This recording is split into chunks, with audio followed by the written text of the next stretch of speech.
వరంగల్ జిల్లాలో కాంగ్రెస్ కార్యకర్తల అరాచకాలు పరాకాష్ఠకు చేరాయి. పర్వతగిరి మండలం గోపనపల్లిలో ప్రభుత్వం మంజూరు చేసిన రేషన్ కార్డులకు బదులు గ్రామ పార్టీ అధ్యక్షుడు నాగార్జున ఫోటోతో ఉన్న ప్రైవేట్ రేషన్ కార్డులను కాంగ్రెస్ కార్యకర్తలు పంపిణీ చేశారు.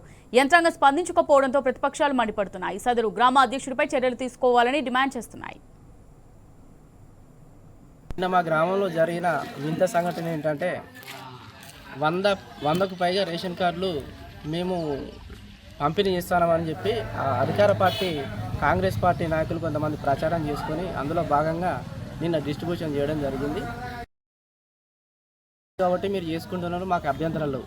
కానీ అందులో భాగంగా వాళ్ళు ఈ రాజకీయ లబ్ధి కోసం చేసినటువంటి వింత ప్రచారం ఏంటిది అంటే అందులో ఉన్నటువంటి రేషన్ కార్డులో చిన్నగా ఐడి కార్డు లెక్క సృష్టించి దాంట్లో ఆ లీడర్ల పేర్లు ప్రచురించుకొని డిస్ట్రిబ్యూట్ చేయడం జరిగింది. ఇది ఎక్కడైనా ఉందా ఈ వింత?